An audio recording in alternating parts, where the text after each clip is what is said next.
நாமத்திற்கு ஸ்தோத்திரம் உண்டாவதாக. இன்றைய ஜீவவார்த்தை நிகழ்ச்சியை கேட்டுக்கொண்டிருக்கும் அனைவரையும் கர்த்தருடைய பரிசு நாமத்தினால் வாழ்த்துகிறேன், ஆசீர்வதிக்கிறேன். இன்றைய தின தியானத்திற்கு தேவன் கொடுத்த வேத பகுதி, அது எரேமியா தீர்க்கதரிசி எழுதின புஸ்தகம் 7ஆம் அதிகாரம் 23ஆம் வசனம். எரேமியா 7:23. அதில் முன்பகுதி, என் வாக்குக்கு செவி கொடுங்கள், அப்பொழுது நான் உங்கள் தேவனாய் இருப்பேன், நீங்கள் என் ஜனமாய் இருப்பீர்கள். இன்றைய தினம் இதை கேட்டுக்கொண்டிருக்கும் அனைவரையும் தேவன் தம்முடைய ஜனமாக இருப்பதற்காக தேவன் நம்மளை அழைக்கிறார். அதாவது நம்ம தேவ ஜனம், தேவனால் தெரிந்து கொள்ளப்பட்ட ஜனம். இந்த ஜனத்தை எனக்கென்று ஏற்படுத்தினேன், இவர்கள் என் துதியை சொல்லி வருவார்கள். ஏசாயாவில் பார்க்குறோம், 43ஆம் அதிகாரத்தில் பார்க்குறோம். அதே தான் இதுலேயே சொல்றார், நீங்கள் என் ஜனமாய் இருப்பீர்கள். அப்ப நம்மளோட அழைப்பு என்ன? தேவனுடைய ஜனமாய் இருப்பதற்காக. அப்ப தேவனால் படைக்கப்பட்ட நம்மளை எதுக்கு திருப்பி அழைக்கிறார்? என்னோட ஜனமா இருங்க அப்படின்னு எதுக்கு அழைக்கிறார் அப்படின்னா, நம்ம அவரை விட்டு விலகி வந்து விட்டோம், அவரை விட்டு வழி விலகி போய் விட்டோம். ஆனால் தான் திருப்பி நம்மளை பேர் சொல்லி அழைத்த தேவன் திருப்பி என்னோட ஜனமா இருங்கள் என்று அழைக்கிறார். அதாவது இதுல ஒரு பெரிய காரியம், இதில் மறைக்கப்பட்டு இருக்கிற ஒரு காரியம் என்னவென்றால், நம்ம தேவனால் படைக்கப்பட்டவங்க, அவங்க சாயலாக படைக்கப்பட்டவர்கள் எல்லாத்துக்குமே தெரியும். ஆனா வழி விலகி போய்விட்டனால்தான் திருப்பி அவரண்டை கொண்டு வந்து சேர்ப்பதற்காகத்தான் இவ்வளோ காரியங்கள் நடக்கிறது. இவ்வளோ காரியங்கள். இயேசு கிறிஸ்து திருப்பி பூமியில பிறந்தது தான் நமக்காக, அடிபட்டது தான் நமக்காக, ரத்தம் சின்னது இல்லைன்னா திருப்பி அவரண்டை நம்மளை கொண்டு போய் சேர்ப்பதற்காக. ஆனால் தான் நீங்கள் என் ஜனமா இருப்பீர்கள். அப்போ கன்ஃபார்மாக சொல்றாரு, நீங்க நம்ம தேவ ஜனம். ஆனால் நிறைய பேர் விட்டு விலகி போயிடுறோம், தேவனை விட்டு விலகி போயிடுறோம். ஆபத்தில் கூப்பிடுறோம், தேவனை கூப்பிடுறோம், கூடியார் ஆலயத்துக்கு வரோம், நான் டைத்து கொடுக்குறேன், எல்லாம் காரியமும் செய்கிறோம். அதில் தவறே இல்லைன்னு சொல்ல முடியாது, யாருமே இல்லைன்னு சொல்ல முடியாது. ஆனாலும் அந்த காரியம் முடிந்து விட்டோம்னா திருப்பி நம்ம பழைய வாழ்க்கைக்கு, பழைய உலக வாழ்க்கைக்கு நம்ம திரும்பி சென்று விடுவதாக காணப்படுகிறோம். ஆனால் தான் தேவன் திருப்பி திருப்பி நம்மளை ஞாபகப்படுத்தி கொண்டே இருக்கிறார். நீங்களாம் என்னோட ஜனம், என் சாயலாக படைக்கப்பட்டவங்க, என் ஆவியாய் ஊதி உயிர்ப்பிக்கப்பட்டவங்க அப்படின்னு திருப்பி திருப்பி தேவன் சொல்லி கொண்டே இருக்கிறார். முழு வேதாகமும் நமக்கு அதான் சொல்லி கொண்டிருக்கிறது. நீங்க தேவனுடைய பிள்ளைகள், நீங்க தேவனுடைய பிள்ளைகள், என் சாயலாக படைக்கப்பட்டவங்க, நீங்க என்னுடைய பிள்ளைகளாக இருக்கும்படி அழைக்கப்பட்டிருக்கீங்க அப்படின்னு. இதுல ஒரு 2 காரியங்கள் முதல்ல சொல்லப்பட்டு இருக்கிறது. என்ன பாருங்க, என் வாக்குக்கு செவி கொடுங்கள். அப்ப தேவனுடைய வாக்கு எதுல இருக்கு? இந்த வேதாகமத்துல இருக்கு. வேதாகமம் முழுக்க படிக்கும் போது நம்ம தேவனோட வாக்குனா என்ன? அவர் வாயிலிருந்து வந்த வர வார்த்தைகள். அவர் வாயிலிருந்து வந்த வார்த்தைகள்னா வேதமாக எழுதப்பட்டிருக்கிறது, வேதமாக எழுதப்பட்டிருக்கிறது. அது நம்ம கையில கொடுக்கப்பட்டிருக்கிறது.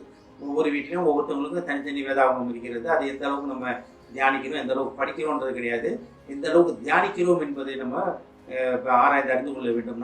நாமே ஆராய்ந்து அறிந்து கொள்ள வேண்டும். நான் வேதத்தை படிப்பது வேற, வேதத்தை புரிந்து கொண்டு தியானிப்பது வேறு. அதான் என் வாக்குக்கு செவி கொடுங்கள். கர்த்தருடைய சத்தத்திற்கு செவி கொடுப்பதாக காணப்பட வேண்டும். நம்ம செவிகளை உலக சத்தத்தை கேட்டுக்கொண்டிருக்கிறதா, இல்லை தேவனுடைய சத்தத்தை கேட்டுக்கொண்டிருக்கிறதா? வழி இதுவே இதிலே நடவுகள் என்ற சொல்லுகிற சத்தம் உங்கள் காதுகளிலே கேட்கும் அப்படின்னு ஏசாயால படிக்கிறோம். அப்ப தெய்வ சத்தத்தை நம்ம காதுகள் கேட்கிறதா? அப்ப என் வாக்குக்கு செவி கொடுங்கள், அப்பொழுது நான் உங்கள் தேவனாயிருப்பேன்.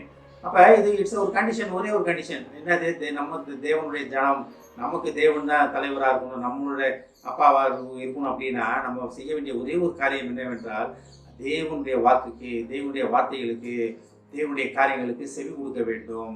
தேவன் அதற்காகத்தான் நம்ம அழைத்திருக்கிறார். அப்பா அம்மா சொல் கேட்கிற பிள்ளைகள் மேல அப்பா அம்மாவுக்கு கொஞ்சம் பெரிய இருக்கும். அதுக்காக சொல் பேச்சு கேட்காத பிள்ளைகள் மேல அப்பா அம்மா விரட்டி விட்டுற மாட்டாங்க, ஓடு அப்படின்ட்டு. அதுக்கும் ஈக்குவல் ரைட்ஸ் தான் இருக்கும், எல்லாமே இருக்கும். ஆனாலும் சொல் பேச்சு கேட்கிற பிள்ளை மேல ஒரு தனி பிரியம் இருக்கும். அதைத்தான் தேவன் நம்மகிட்ட எதிர்பார்க்கிறார். என் வாக்குக்கு செவி கொடுங்கள், என் பிள்ளைகளே, என் வாக்குக்கு செவி கொடுங்கள். வேதாவும், முழு வேதாவும் அதுக்காகத்தானே சொல்லியிருக்கேன். உன்னோட அழைப்பே அதானே. நீங்க என்னுடன் சேர்ந்து நடப்பதற்காகத்தானே அழைக்கப்பட்டு இருக்கிறீங்க. நீங்க நான் மேய்ப்பனாகி என் சத்தத்தை கேட்டு நீங்க நடப்பதற்காகவே தானே வந்திருக்கீங்க. என் நாடுகள் என் சத்தத்தை கேட்கிறதுன்னு யோவான படிக்கிறோம். அப்ப நம்ம தேவ ஜனமாக இருக்கிறோமா? தேவ சத்தத்தை கேட்கிறவர்களா இருக்கிறோமா? ஒருவேளை இதுவரைக்கும் உலகத்தின் சத்தத்தை கேட்டுக்கொண்டிருந்தோம்னாலும் அதை பத்தி கவலை இல்லை. இன்றைய தினத்துல இருந்து ஒரு முடிவு எடுப்போம். இன்றைய தினத்துல இருந்து நான் தேவனுடைய சத்தத்தை கேட்பேன், தேவ வாக்குக்கு நான் செவி கொடுப்பேன். நான் தேவ ஜனமாக, தேவனால் தெரிந்து கொள்ளப்பட்ட ஜனமாக, அழைக்கப்பட்ட ஜனமாக நான் இருப்பேன்னு ஒரு முடிவு எடுப்போம். கர்த்தர் நம்மளை ஆசீர்வதித்து நம்மளை அவருடைய சேர்த்துக்கொள்ள வல்லவராக இருக்கிறார். ஆமென். ஜெபிப்போம். எங்களை அதிகமான நேசிக்கும் அன்பின் பரலோக பிதாவே, கர்த்தாவே, இந்த வேலைக்காக நன்றி ஆண்டவரே. தாமனே, நாங்கள் உமது வாக்குக்கு செவி கொடுத்தாதபடி நடக்கும் பொழுது நீர் எங்கள் தேவனாக இருப்பீர்.